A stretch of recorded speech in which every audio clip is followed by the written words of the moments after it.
অনেকের কল ডায়ালে কিন্তু নতুন করে একটা সমস্যা দেখা দিচ্ছে, দেখতে পাচ্ছেন এখানে শো করছে গাইস এই যে ওপর দিকে ভিডিও কলের একটা অপশান। তো এটা কিন্তু অনেকের ফোনে চলে আসছে।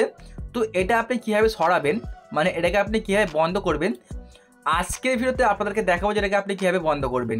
বন্ধুরা, যখন দেখবেন যে আপনি কাউকে কল করছেন এবং কলটা কিন্তু রিসিভ করার পরে এরকম কিন্তু একটা অপশান চলে আসছে, বা যদি আপনাকে কেউ কল করে ফোনটা যখন আপনি রিসিভ করছেন তখন কিন্তু ঠিক এই যে এরকম ভিডিও কলের অপশানটা চলে আসছে, আর এখানে ক্লিক করলেই কিন্তু ডাইরেক্টলি ভিডিও কলটা চলে যাচ্ছে।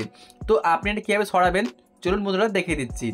আচ্ছা, এর জন্য কী করতে হবে, আপনি সিম্পলি এখান থেকে পুরোপুরি বেরিয়ে আসবেন, মানে কলটা আপনি কেটে দেবেন ফার্স্ট অফ অল। যদি আপনার এখান থেকে অ্যাপটা আপডেট চাই, আপনি একবার প্লে স্টোরে আসবেন, এখানে ক্লিক করে দেখতে পাচ্ছেন এই যে ফোন ডায়লার। যদি এখানে আপডেট চাই কোনো রকম তো আপনি আপডেট দিয়ে নেবেন, এবং এখানে আপডেট করা হয়ে গেলে আপনি কি করবেন, সব থেকে ভালো হচ্ছে যে এখান থেকে আপনি আপনার কল ডায়ালটাকে জাস্ট এভাবে চাপ দিয়ে ধরে থাকবেন।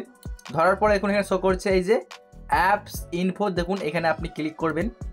আচ্ছা, এখানে ক্লিক করার পরে আপনার সামনে এরকম একটা সেটিংস আসবে, সিম্পলি আপনি এখানে ক্লিক করে দেবেন স্টোরেজ ইউজ। এই যে এখানে ক্লিক করার পরে আপনি কিন্তু এখানে পুরোপুরি ক্লিয়ার ডাটা এবং ক্লিয়ার ক্যাশ করে দেবেন। এই যে ক্লিয়ার ডাটা তারপরে ক্লিয়ার ক্যাশ, এটা করে দিলে কি হবে, এই সমস্যার সমাধান কিন্তু আপনার ঠিক হয়ে যাবে।